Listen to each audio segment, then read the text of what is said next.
the board exam under Philippine history. Tanong, who is known as the brains of the Katipunan? Ayan. A. Emilio Aguinaldo, B. Andres Bonifacio, C. Apolinario Mabini, or D. Marcelo H. Del Pilar. Okay, lahat sila mautak kaya sila naging heroes, di ba? Marunong sila mag-strategize. Kaya lang, sino dito ang hindi gumamit ng mostly brains, kundi ang ginamit ay physical?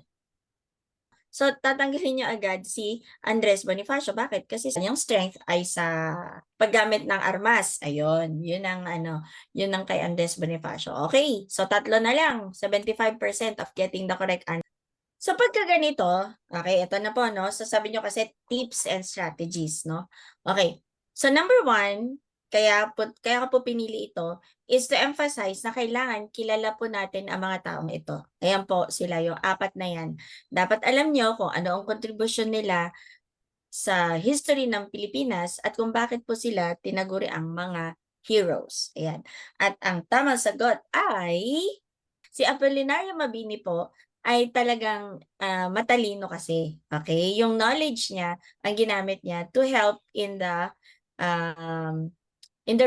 dun sa time no na kailangan natin talagang ma-free from oppression. Ayan po. So ang tamang sagot po natin dito ay Apolinario Mabini. Alright, so let's proceed to number 2. Okay, English naman, subject-verb agreement. Ayan. So sa subject-verb agreement, ito po yung isa sa mga pinaka-common na lumalabas sa exam. Okay. Although hihimay-himayin natin to dun sa lessons or sa topics no that will be given to you in the review. Okay? Ito po yung isa sa mga madalas na lumalabas. So neither the teacher nor the students blank in the classroom. Ayan po. So is it is, are, was, or has? Okay, if most of the answers are B, then they are correct.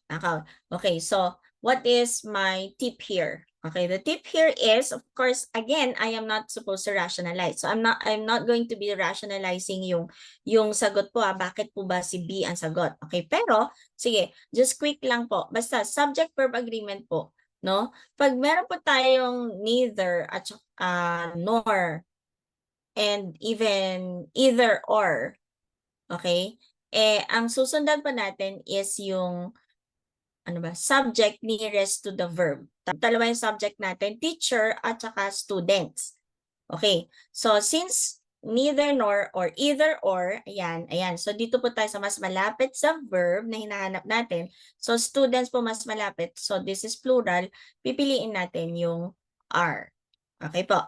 Ayan. Si are lang naman po ang plural dyan. Okay, kasi si is singular na present. Was is singular din.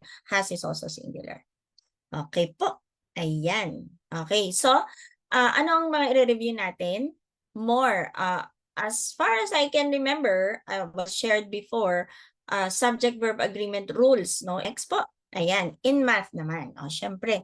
Okay, sa mathematics, ang pinili ko is work problem. Okay? So yan, work. Pag sinabing work, like this example, sabi, if 6 men can finish painting a wall in 4 days, how many days will it take 3 men to do the same job? Okay, so you can try. Go ahead. So A, is it 2 days? B, 4 days? C, 6 days? Or D, 8 days? Ayan po. 6 men can finish painting a wall in 4 days. How many days will it take 3 men to do the same job?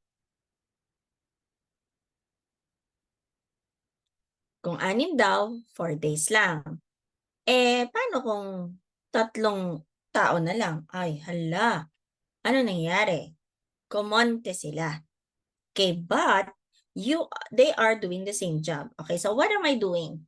If you look at the screen, I'm actually marking the numbers that are supposed to be our clue, okay, to help us understand the problem. Ayan po.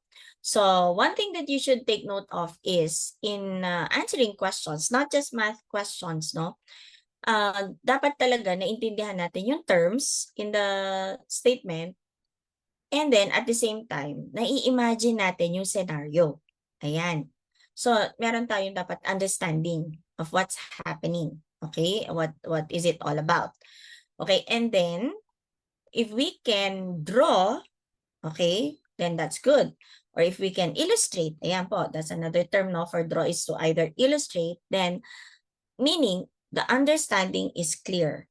But if we cannot make a relationship between these numbers or words, then we have to read again and make sure that we understand the question before we start solving or answering the question. Okay.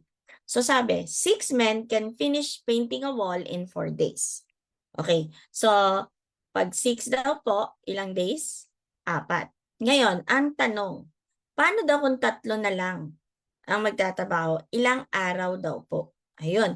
Okay, so these are men and these are your days. Okay. Now, paano ba natin to i-address? What if, for example, kasi hindi ka naman math major or hindi mo to na-encounter, okay? Ano kaya ang pwede nating strategy or technique para masagot ito? Okay. So sabi, kung 6 sila, 4 days, paano kung nahati yung bilang ng tao? 'Di ba? Nahati po sila. So ano mangyari sa days? Malamang dodoble, tatagal. Gets niyo po? So, syempre, kumonti po yung taong magtatrabaho. So, ano mangyari sa araw? Mag-i-increase siya. Okay. So, from there, dapat ma-eliminate natin si 2 at saka syempre, hindi pwedeng 4. Okay. Automatic yon. Si 4 tanggal agad yan mula simula pa lang. Okay. So, ngayon, 6 or 8 na lang.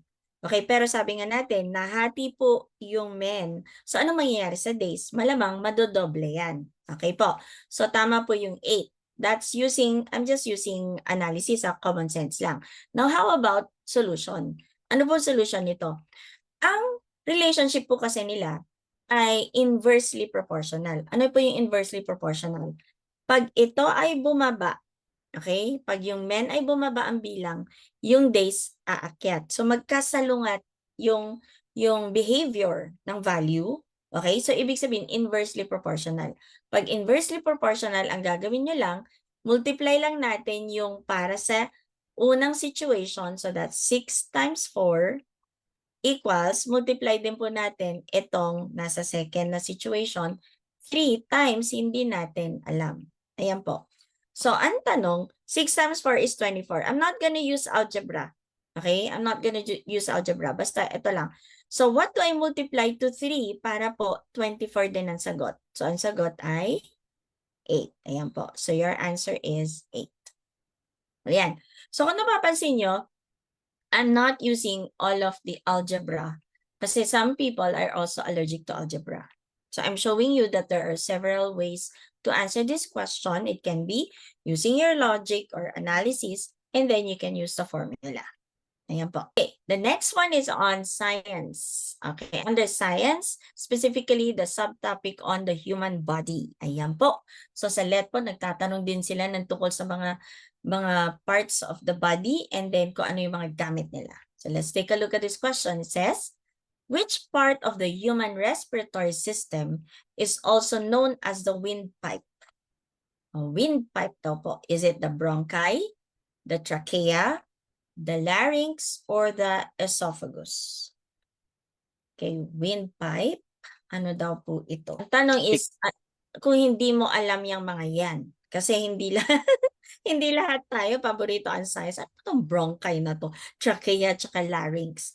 Pero alam natin na ang esophagus is somewhere also here in the ano, 'di ba, where the air flows through. Sa akin, ma'am, siguro tatanggalin ko yung bronchi. Ang bronchi, tatanggalin ko po siya as choice natin. Why would you remove bronchi? Kasi bronchitis. Bronchitis is Opo. So, something to do the respiratory also, but it's not in the windpipe. All right, very good. Sige. Ayan pa, no? So, yung process po na ginagawa ni Sir Frank is very important. Okay, bakit? Ang tawag po natin dyan is elimination. Pag nag-eliminate kasi tayo, look what happens. Okay? So, let us take a look at our situation now. We had 4 choices.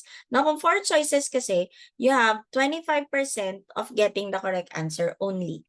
And, correct to 75% of getting the wrong answer. Ayun po. Ayun po yung ayaw natin. Okay, in case po, we are we are, what's this? Ano na, parang bitin na sa oras, no?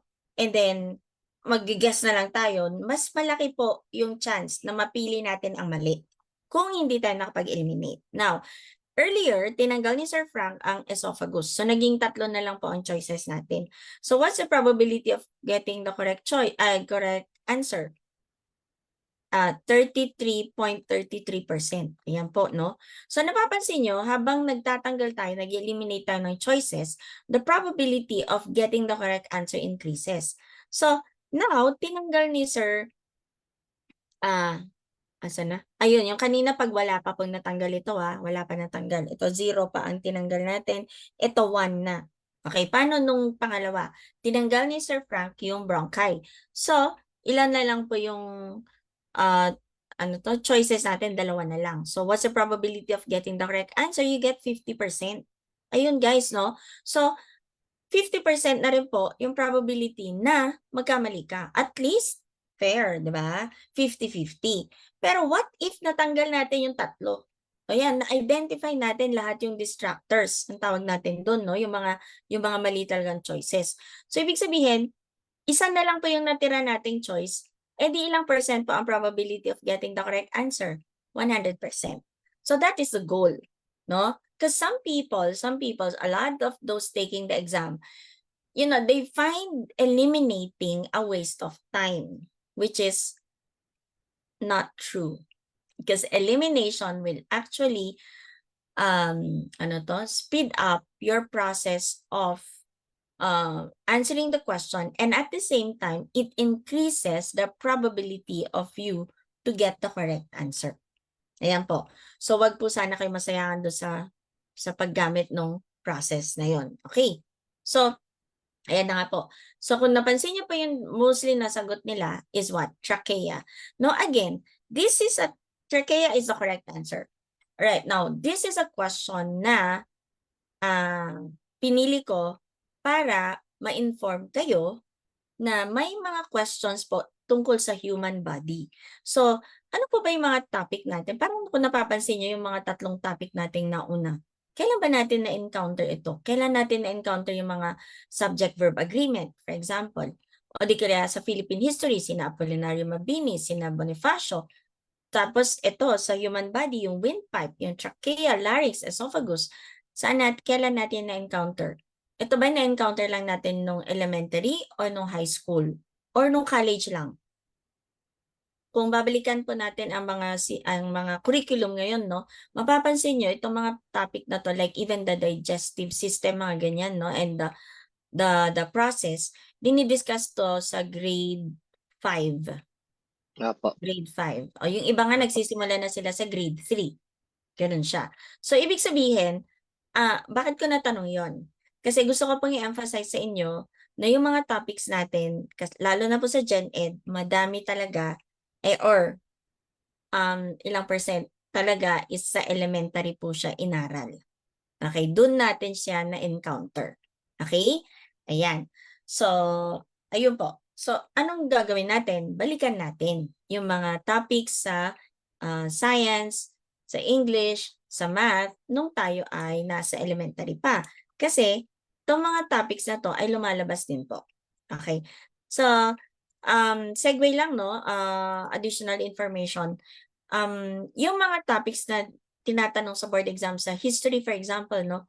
Like, yung polo y servicio, mga ganyan, dinidiscuss yan sa grade 4 Philippine history. Ayan, nasa mismong libro nila yung mga ganun na mga tanong. Okay? So, hindi po, maganda po kung makapag-review din tayo ng mga elementary na topics. That ends my lecture for tonight.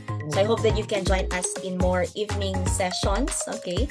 That might give you an idea also of what PRB can offer you. Okay po.